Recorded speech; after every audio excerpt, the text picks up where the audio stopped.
Coach, I guess just kind of starting off, can you explain what this decision-making process was like and why you felt this was the time to step away? Yeah. First of all, I don't know if there's ever a good time. It's something that I sat down with John Schimmel last summer, and, I was not going to be Joe Paterno or John Gallardi, who I had the great opportunity to coach against and coach into my 70s or 80s in the case of those guys. And, told John that I didn't know necessarily how many more years and seasons I was going to go, and that, to try to give him a heads up to start thinking about possible succession. And as the season went on, focus was on one thing, and that was trying to win national championship here at the University of South Dakota. As we got to the end of the year, I had indicated to John that I thought it was time, and took a little time over the holidays to sort it out. 32 years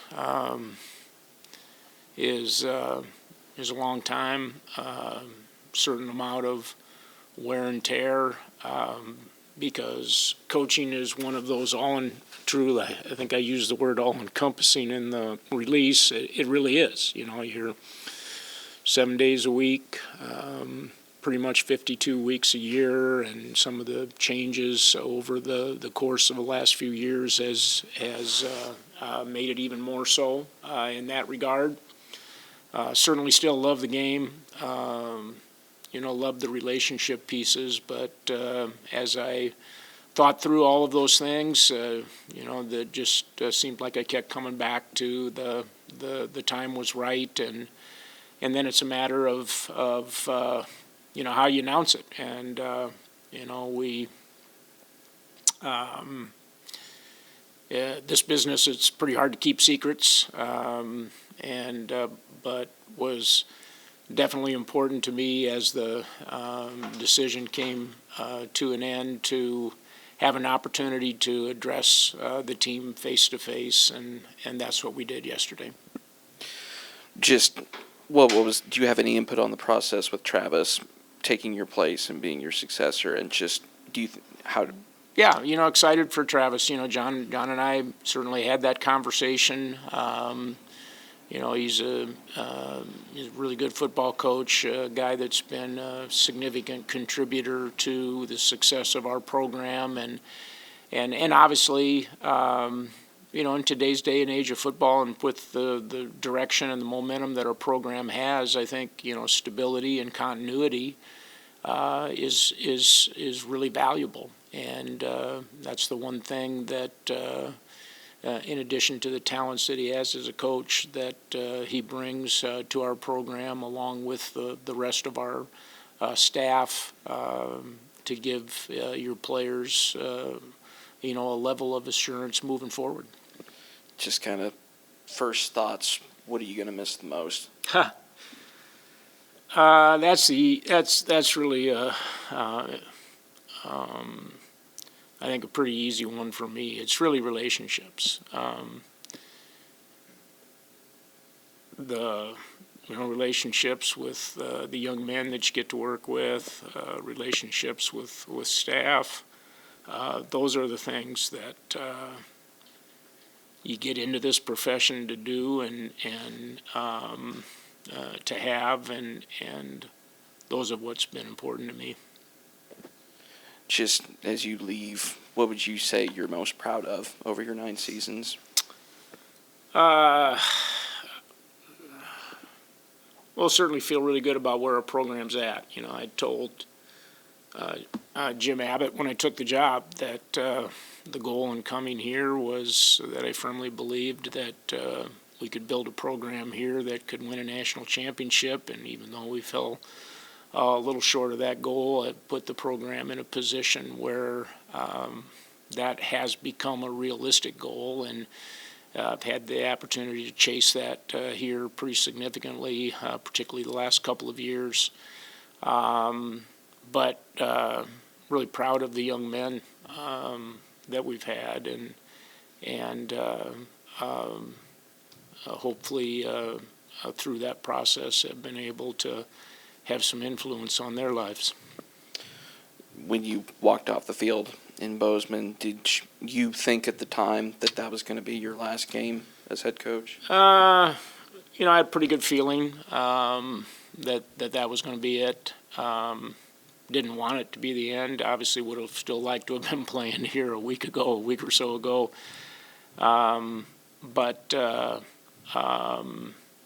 Yeah, I mean, it's hard to it's hard to say that's it in this business that you've done for as long as I have, but certainly at peace with the decision. Yeah, Coach, among all the wins, championships, and accolades, just what made South Dakota so special over your 9 years? People. This place has, I've gotten to know people that are unbelievably passionate about their experience here in University of South Dakota football, and passionate about the university. And some of those individuals have become not just supporters, they've become really good friends, and their partnership in growing and building our program has been extremely important to our success. And we've got an administration that understands the importance and value of college athletics, and combining that with the tremendous young men that we've had. I always say, everybody's got shiny stuff. I say this in our recruiting presentations all the time. Everybody's got shiny stuff now in Division I athletics in terms of facilities, but really the difference is people, and that's what makes this place different.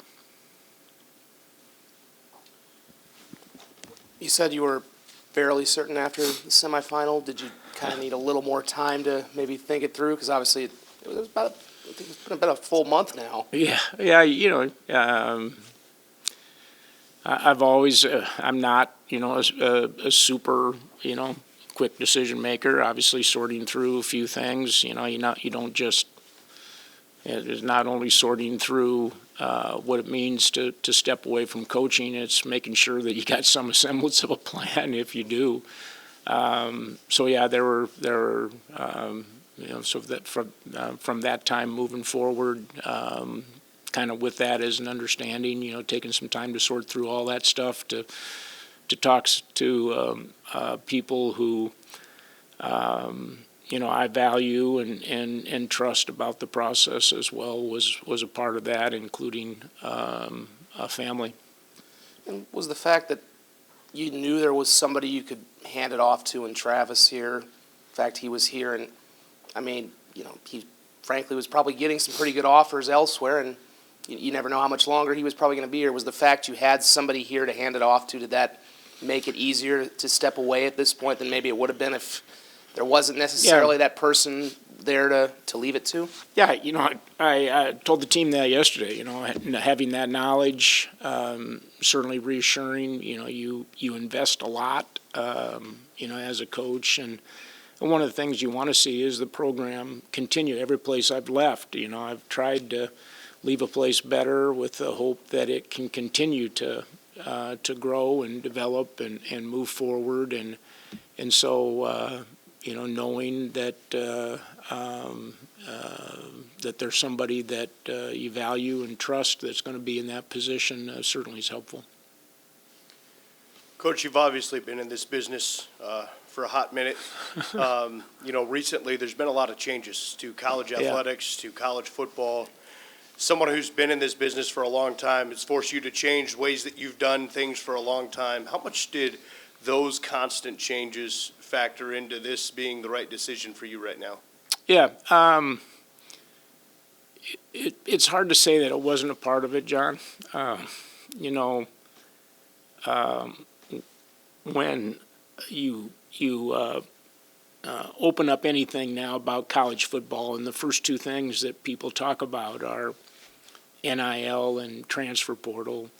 You know, to me, that's wrong. Now, have we been able to navigate that and move that forward? Yes, but at the same time, you know, to me, college football has been about relationships and development and making sure that guys get a degree. And those are the things that, unfortunately, in today's day and age, aren't getting talked about in the way that, you know, I think they should. And so does that create some struggles at times, you know, for somebody like me that has those things as core beliefs and values? For sure. And, you know, I just hope that in some way, shape, you know, in some way we can get back to that being the true emphasis of what college football is all about. And not that we're, you know, going to ever escape this new world, but I hope we can make a little bit more sense out of it. I'm sure over the last several hours since yesterday, you've heard from a lot of people. You know, I know it's gone kind of viral a little bit on social media, but Matt Entz had some comments about you when he was introduced at Fresno State, and he said if there was a Mount Rushmore of people in his life, it'd be his dad, his grandpa, and Bob Nielson would be on that.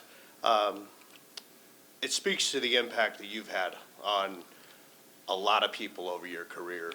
When you get that feedback and you hear some of that, what does that mean to you, knowing the impact that you've had?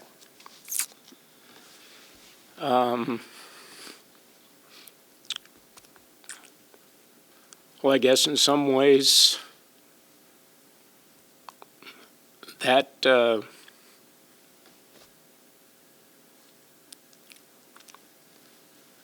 put it simply, maybe that's why you do it. And it has been great to hear from former players, former assistants. You know, I told the team last night that, you know, you hope in some way as you're in this role that you do make a difference in some small way in their life moving forward. That's what a coach should do. And so to hear those kind of comments is rewarding. You've always been a guy who has given up and coming coaches opportunities time and time again. Why has that been important to you? Well, I think if you hire good people, which has been the thing that I've always strived to do, if you hire good people, they're going to make good head coaches. And, you know, I've got quite a few of them now, you know, former players, guys that I've worked with along the way that are in head coaching positions at the college level. And so I'm really proud of that fact. At the same time, the way that you help people develop is to, you know, give them opportunities, whether it's promoting them within your staff or at times when, like this, when I decide to do something different, hopefully there's somebody there that's ready to be a head coach and carry on some of the same values and priorities that you've set within the program. And and so that's, I'm excited here. We've got a great staff here right now, entire staff that, is going to keep doing a great job of working together and moving this program forward. All right, last thing for me, it's a two-part question. All right. What's next for you? What's next for me? Number one, and just talk about the support of your family over Yeah. the many years. I mean, I know Terry's at everything. We see her all the time at things, and your kids are at a lot of different things. We see them. Sometimes we get a young man in these press conferences asking questions, some of that stuff. So your family and their support, what's that meant to you in this journey? First of all, the answer to the first question is I don't know.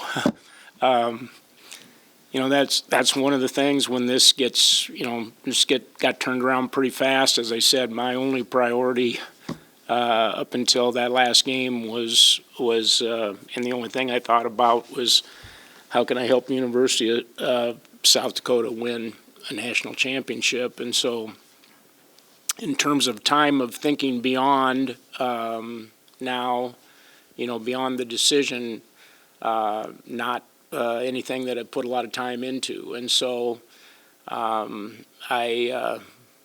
do something. I don't know what that is. I'm not going to be one of those guys that can play golf every day and be happy about that. If there's some way, shape, or form that I can continue to be involved in, finding a way to shape all these changes in college football. I don't know what that would be, but I think, certainly all the experience that I've gained over the years gives me some insight on things that could potentially help in a real critical time, I think, in college athletics. From standpoint family,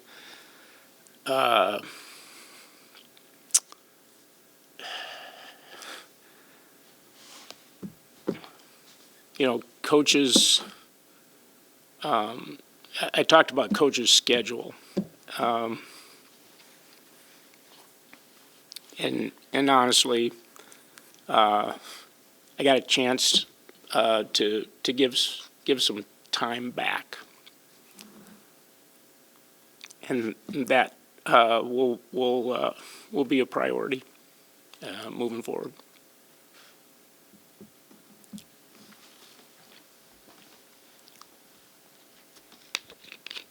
John Gaskins, Sioux Falls Live. Yeah, John. Bob, do you plan on being in Vermillion and potentially working in some capacity for the University of South Dakota? I don't plan to be working for the university. Terry and I really haven't made a decision yet in terms of I'm going to help with some of the transitional stuff as needed here over the short term. But don't have any plan to continue, working for the university in a different capacity once we get through that transition. Terry and I really haven't decided yet what we're going to do beyond, the short term here. So that's all up in the air, I guess, at this point, John. Okay. What are some of Travis's strengths that you've seen over the last 6 years that you feel will make him an effective head coach here? I think he has great understanding for the game, not just defense, but has a great understanding for the game and how everything's got to fit together for a team to be successful. He's done a great job working with his defensive staff, which will obviously transcend to an entire staff, and the ability to make sure that they're all on the same page and doing a great job of instructing and preparing players. As a head coach, things change a lot in terms of your responsibilities end up being as much outside the X and O's as inside the X and O's, and I think like all first-time, head coaches, and I was one once, you kind of have to understand how that all fits together, and and I think he's been with some outstanding head coaches over his career too, and has the value of being able, and I'm not talking about myself there, but as you get that exposure too, you really get a sense of how you have to do things differently, and the different styles that fit together. You've mentioned your conversations with John going back to the summer, and Travis was a part of those conversations in taking over the program. How much of a say, how much of a decision was this yours at this time, A, to step aside, and B, for Travis to be the person that was hired? Did they let you choose? Well, the decision to step aside was 100% mine. Yeah. Obviously, John made the decision on who the next coach was going to be. He asked me to provide him, my opinion. I did that, and obviously, I think that opinion held some value for him, for sure, because of my years with the program and working with Travis. The portal window just closed, obviously, on Friday, and obviously players want to know who the coach is, the head coach is, and which coaches they'll be playing for. So when was it?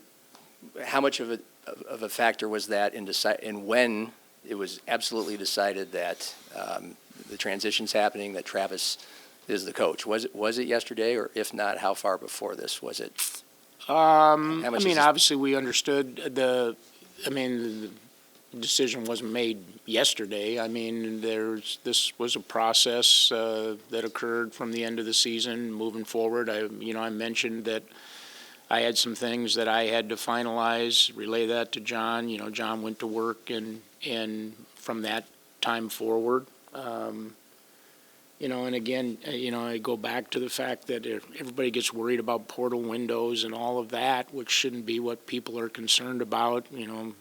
The way it's structured, kids get 30 days when a head coach changes anyway, no matter when it is, and there's still a portal window in the spring. But what's important is in this, I think in this profession, is making sure that kids and players are feeling like they're being developed, and that's one of the things that we've been doing in our program is providing guys with a great developmental experience, both academically and athletically, and confident that that's going to continue to be the case. How prideful are you of, even though you fell short of your national championship goal, that you got it turned around? We were talking a month ago after the Cal Davis game about 2 years ago and where the program was at, and you mentioned it was a weird year. You felt it was in a much better place than probably most people felt. Mm-hmm. What kind of pride do you take in the last couple of years, the way things ended? Yeah, I'm proud of the fact that we accomplished a lot as a football program. I think now, I can't remember, 14, I think this past year was 14th trip in the national playoff for teams that I've had. And first of all, I understand what it takes. It doesn't just happen to get to the national playoffs, and when you get to the national playoffs, to win games in the national playoff. And so it means you've got your program certainly at a high level and playing at a high level consistently. I guess, proud of that fact. If there's a disappointment, it was, disappointment that I really thought this year's team, we had a chance to win a national championship. We had all the pieces. We needed to win that game at Montana State to have that opportunity. And it's, if there was one game I'd like to have over, it'd be that one. But credit to them, they played better than we did that day in a really tough environment. But we had a great group. We had a great group of that believed, and I think they'll look back on it with great fondness of what they accomplished. But I'm sure right now they're like me, that it still stings that we didn't get a chance to play for the national title. Last one for me. What was the message to, forgive me, when was the meeting that you've had with all your players to tell them? And what was your main message to them? I met with players yesterday, late afternoon. Told them about my decision, and a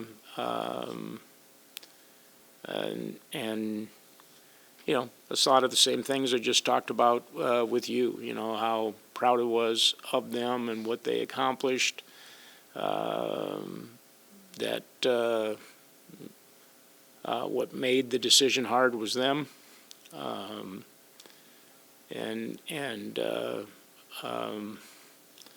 that the relationship that I have with them was really special.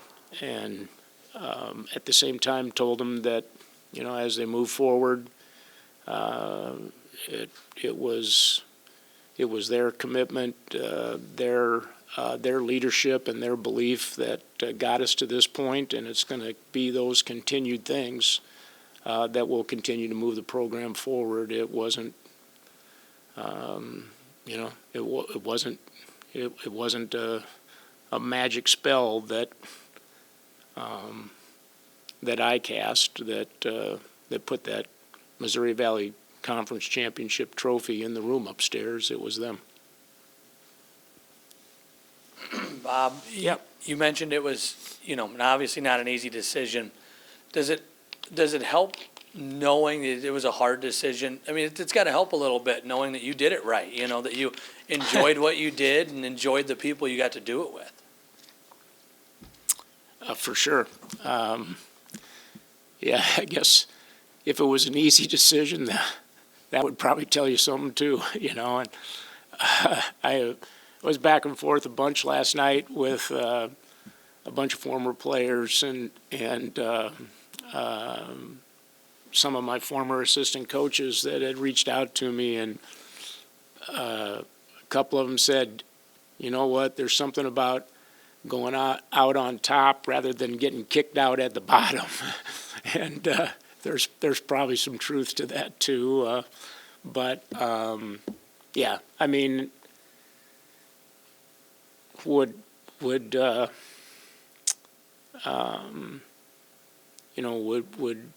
32 years? 32 years of never feeling like you're going to work is a pretty good deal. Absolutely. And, on top of it, you said you wanted to bring success to this program, which we've seen, certainly. But Yeah. how much does it help looking at, guys in the NFL, guys in the CFL, guys just going off and making careers for themselves in the business?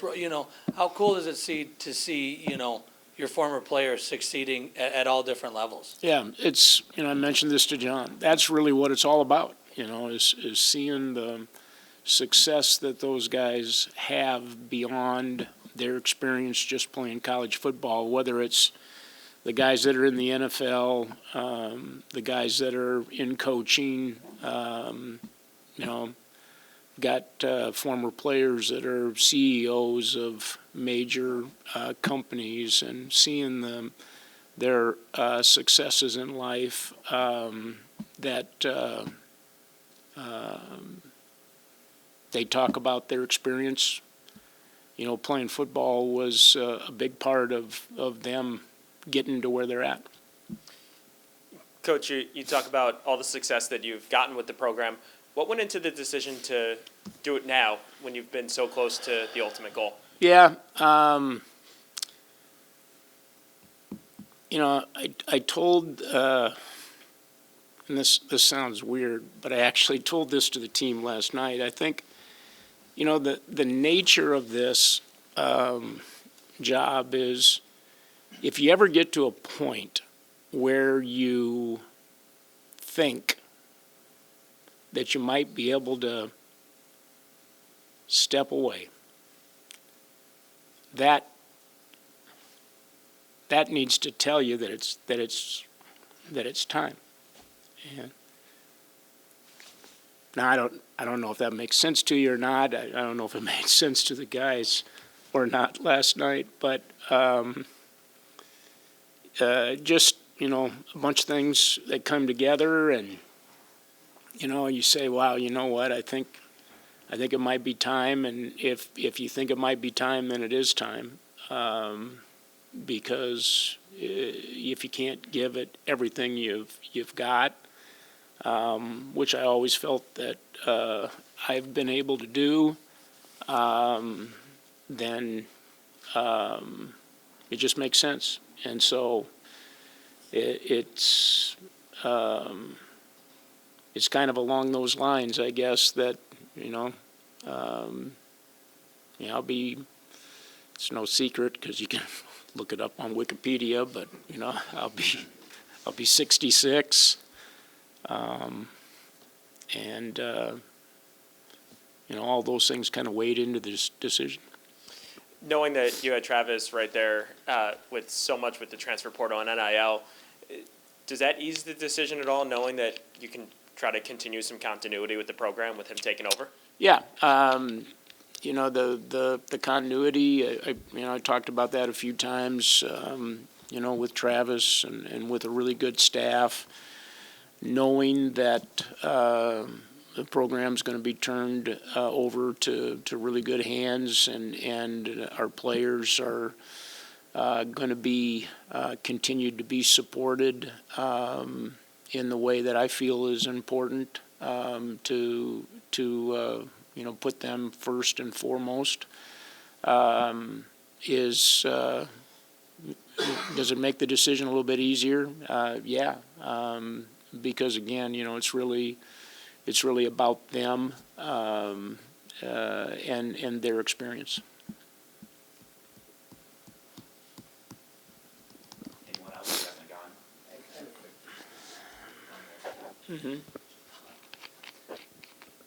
How does it feel to know that you are the last college football coach, maybe the last football coach on the planet, to wear a shirt and tie during a game? That's not true. I saw P.J. Fleck wearing one. That's so, right. Yeah, that probably yeah. won't change. I had to laugh. So I was actually at the AFCA convention down in Charlotte. I had a meeting down there, and I was walking around the lobby, and I told a couple people this while I was down there. I was trying to find some of the guys my age, and they just weren't there. It's kind of how the profession has changed a little bit, and I will admit that I Googled, just the other day, I Googled oldest college football coaches, and Bill Belichick now is at the top of the list, which, based on what I'm hearing, I don't know how long he'll be destined to be a college football coach. And this is what really told me something is then of course Steve Ferentz's dad is up there as well. I think I would have been in the top 5. Let's put it that way. Which again I think tells you a little bit something about how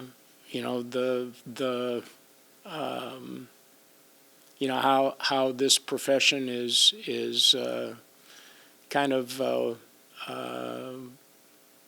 provides the wear and tear over a lot of years, and the other thing is certainly to be in it as long as I have, you got to win a few more games than you lose typically too. That's a part of it as well. I'll correct myself. The last suit and tie coach with hair. Oh, okay. Yeah. Yeah. Everybody asked me about that, and I've told the ESPN people multiple times, and I was a head coach at 29. Looked like I was 25, and so I said, how can I look older for officials so they think I'm at least somewhat professional?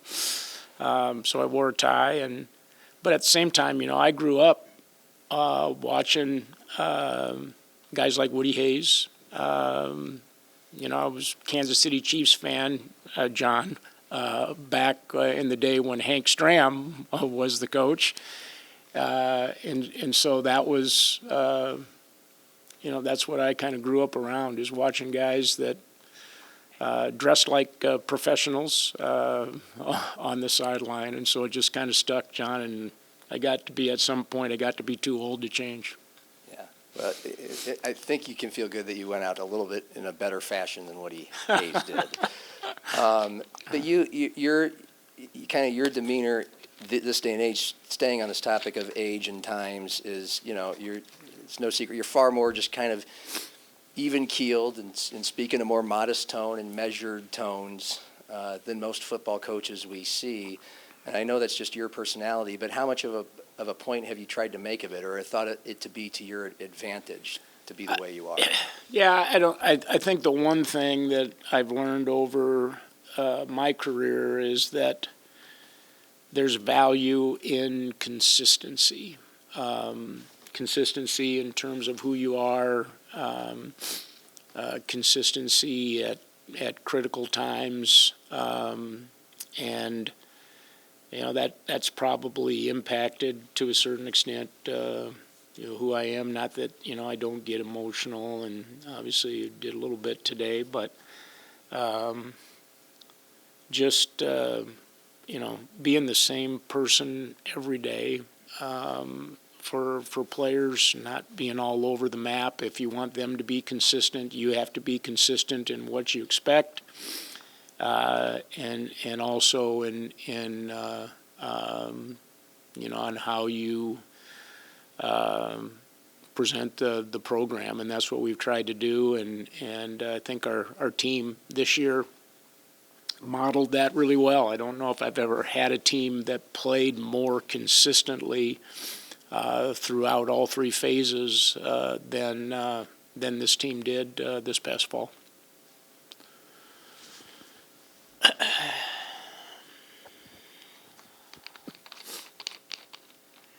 Yeah, just two more quick ones. All right.